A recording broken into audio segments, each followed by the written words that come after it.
Yeah, hello, this is Leo Brady with AMovieGuy.com. I am excited to be here today on the hot seat with somebody who really doesn't need much of an intro. We all know her as Alice from the Resident Evil series and, of course, Lilo in The Fifth Element. This is the amazing Milla Jovovich. Milla, thanks for being with me. Hi, Leo. Nice to see you. Good to see you. So we start this series with the same first question every time, which is, what is the movie for you that comes to mind? Like, what was the movie that made you say, "Oh, I want to become an actor"? That looks like a lot of fun to do. I think definitely The Fifth Element. It was the first time that as an adult I really understood what acting was.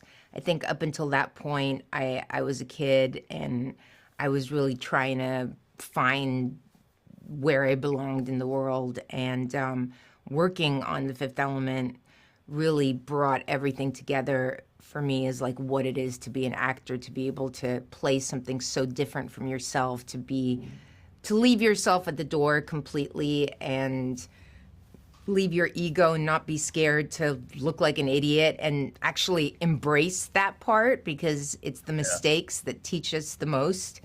And to just be able to believe more than anything in something that absolutely doesn't exist. Right. Right.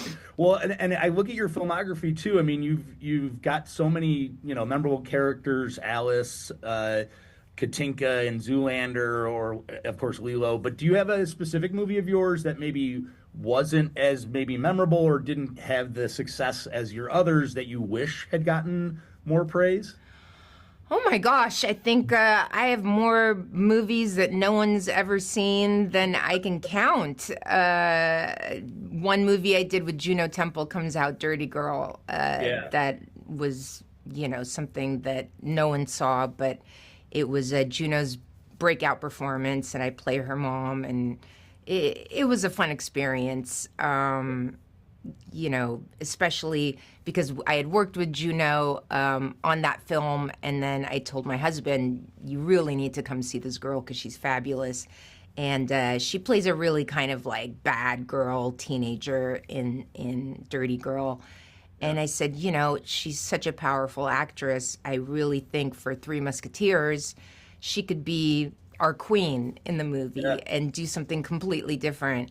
And when he saw her, he really just was so impressed. And, it was wonderful to see Juno again on the set of Three Musketeers playing such a different character, going from, bad teenager, to playing a queen, the Queen of France. I mean, it was amazing.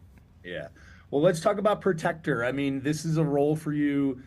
You're so strong in this. You're so passionate. I just really loved your performance.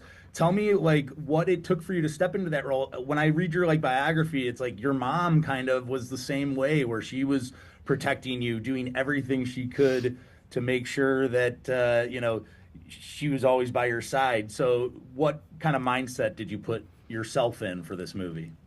As being like a full producer for the first time on a movie, the script was very close to my heart, and being able to help rewrite it, to be able to score it, color graded, it took all of this year to finish making the movie, and also, it's subject matter so close to my heart. I thought it was a really smart way to make a revenge movie, to make an action-packed movie, but that's something that still has heart. And it was one of the most difficult movies I've ever done to date. We had such a short time to make it, and it was definitely took a lot out of me emotionally and physically. I love the fact that everything was done practically. There's really no visual effects in the movie. It was all just kind of old school in that sense, just actors doing stunts, art directors, doing their thing, like making things look real. and Yeah. and it really was real. I mean, everything we did, like we did on the day. Yeah. That's fantastic. All right. Well, Protector is in theaters everywhere Friday, March 6th. Milla Jovovich, thank you so much for talking with me I today. appreciate it. Thank you so much. Yeah, take care.